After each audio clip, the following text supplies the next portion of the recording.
For over 1,000 years, Rome stood at the center of the world, a city that became a republic, that transformed into an empire, and finally a legend carved into stone. Yet its ideas, law, architecture, language, warfare, politics, still shape the modern world. Today, we journey through the entire history of the Roman Empire, from a cluster of huts on the Tiber River to the most influential empire in history. Sit back and let's travel through 12 centuries of ambition, triumph, betrayal, collapse, and rebirth. Rome begins with myth, a prophecy, a pair of twins, and a violent birth. Romulus and Remus, raised by a she-wolf, brothers who fought over where to build a city. Romulus wins, Remus dies, and Rome is born. Though the story is legendary, it reflects how early Romans saw themselves, strong, chosen, and destined for greatness. But Rome had two tremendous advantages: a strategic location along vital trade routes and powerful neighbors, Etruscans, Latins, Greek colonies, who forced Rome to adapt, learn, and compete. Before the Senate, before the legions, Rome had kings. 7 of them, part legend, part history. Romulus created the Senate. Numa shaped Rome's religion. Tarquinius Priscus expanded the city. Servius Tullius introduced the census. And then came Tarquinius Superbus, the proud, a tyrant whose cruelty sparked outrage and rebellion. The assault of a noblewoman, Lucretia, ignites a revolution. Rome rises against its king. In 509 BCE, the monarchy is abolished, and the Roman Republic is born. It is a turning point. Rome's destiny begins here. The Republic was built on a simple promise: no more kings. 2 consuls would share power.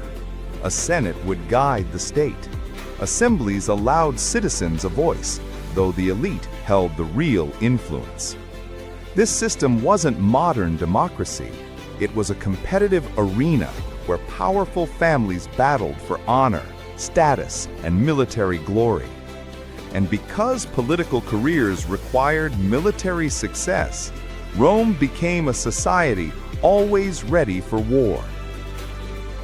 The early Roman army was not yet the professional machine it would become, but it was disciplined, flexible, and relentless. And it had to be, because Rome was surrounded by enemies.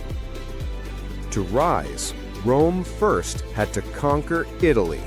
The Etruscans threatened from the north, hill tribes raided from the east, and the Samnites, fierce warriors, nearly crushed Rome multiple times. The Samnite wars were brutal: mountain battles, ambushes, desperation. In these struggles, Rome learned 3 lessons that would define its future: adapt or die, build loyalty through roads, alliances, and citizenship, and above all, never surrender. This mindset, this belief that victory was inevitable if they simply kept fighting, made Rome unstoppable. By 265 BCE, Rome dominates Italy. It has become a rising power. But across the sea stands a new enemy, wealthy, powerful, and ready to challenge Rome for control of the world. By 265 BCE, Rome dominates Italy. But across the Mediterranean stands a wealthy, powerful rival, Carthage. A maritime empire with vast trade networks, Carthage controls the western Mediterranean. It commands money, ships, and experienced sailors, everything Rome lacks. The two powers eye each other cautiously, until a conflict on the island of Sicily drags them into a war neither planned, but both refuse to lose. Rome has no real navy. Carthage has the greatest navy in the world. But Rome has one incredible strength: the ability to learn fast. After capturing a Carthaginian warship, Rome reverse engineers it and builds a fleet of 100 ships in 60 days. It is one of the most astonishing military achievements in ancient history. To counter Carthage's superior seamanship, Rome creates the corvus, a boarding ramp. If Rome can't outsail Carthage, they will turn sea battles into land battles. For over 20 years, the First Punic War rages across Sicily. Naval battles become brutal, close-quarters struggles. Storms destroy entire fleets. One Roman consul is captured, and when his ransom is offered, Rome refuses it. By 241 BCE, exhausted and nearly bankrupt, Carthage sues for peace. Rome wins Sicily, their first province outside Italy. The stage is set. Rome is now a Mediterranean power. Carthage may have lost, but the Barcid family has not forgotten. Hamilcar Barca, a brilliant Carthaginian general, commands his son to swear a sacred oath, never to be a friend of Rome. That child is Hannibal, a military genius the world has rarely seen. Hannibal grows up in Spain, a land rich in silver and strategic opportunity. As he expands Carthaginian control, Rome becomes uneasy. They issue warnings, threats, demands. Hannibal ignores them. In 219 BCE, he attacks the Roman allied city of Saguntum. Rome declares war. The most legendary campaign in ancient history is about to begin. Hannibal makes a bold, impossible decision. He will invade Italy from the north. He marches 40,000 soldiers, 8,000 cavalry, and 37 war elephants through the Alps. The journey is brutal. Landslides, tribal attacks, freezing cold. Many die, but those who survive descend into Italy like an avalanche. It is a moment that shocks the ancient world. In 217 BCE, at Lake Tracine, he sets an ambush so perfect that the Romans never see it coming. The fog is thick, the Romans march blindly, and Hannibal's troops close in from all sides. It becomes one of the largest and most devastating ambushes in military history. Rome is terrified. And then, in 216 BCE, Hannibal delivers Rome the greatest defeat in its history, Cannae. With brilliant strategy, he encircles a much larger Roman army and annihilates it. Up to 50,000 Romans die in a single day. Cities defect to Hannibal. Rome trembles. The Republic seems on the verge of collapse. But here is Rome's greatest strength, the one thing Hannibal never fully understood.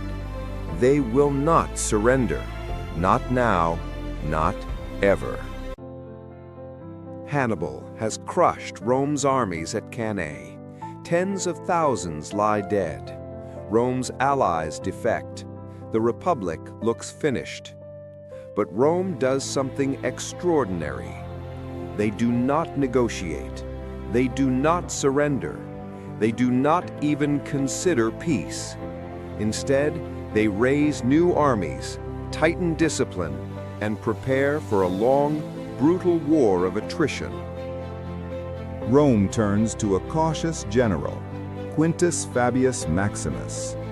He avoids direct battle. He harasses Hannibal, burns supplies, and refuses to be trapped. This approach frustrates the public, but saves the Republic. It becomes known as the Fabian strategy: delay, wear down, survive. And while Fabius buys time, a new Roman leader is rising. Born into a noble family, Scipio witnesses Rome's darkest days. He sees defeat after defeat, but never loses faith. As a young officer, he displays courage and intelligence beyond his years. After the disasters in Spain, Rome turns to him. At just 20-something, Scipio is given command. He is ambitious, brilliant, and unlike most Roman generals, he understands Hannibal. In Spain, Scipio pushes back the Carthaginian army with daring speed and innovation. He wins allies, frees hostages, and treats conquered peoples with respect. He captures New Carthage in a lightning assault, a victory that astonishes the ancient world. Slowly, Scipio cuts off Hannibal's reinforcements. Now he prepares the final move. He will strike Carthage in Africa itself. Hannibal has spent over a decade ravaging Italy, but Scipio forces him to return home. In Africa, the two greatest generals of their age finally meet. Hannibal commands war elephants and veterans forged in Italy's battles. Scipio commands a reformed, disciplined Roman army. This is the showdown the world has been waiting for. At Zama in 202 BCE, Hannibal launches his elephants, but Scipio's troops calmly open lanes, letting the beasts run harmlessly through. Numidian cavalry wins the battle on the flanks, and Roman infantry crushes the Carthaginian center. Hannibal is defeated. Carthage falls. Rome now rules the western Mediterranean. Scipio earns a new title, Africanus. While Carthage lies shattered, Rome turns east. Greece is divided.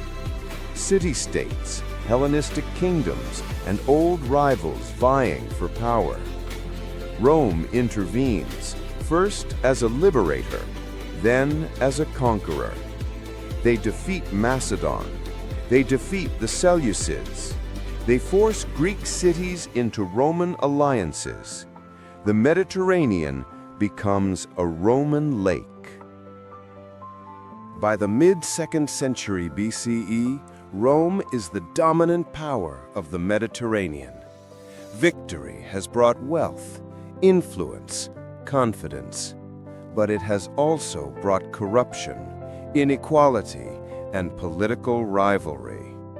Rome stands powerful, but its old values begin to crack. The next chapter will bring reformers, civil wars, and the rise of a man who will forever change Rome, Julius Caesar. Thank you for watching my video. Please click subscribe to get more new videos. Goodbye.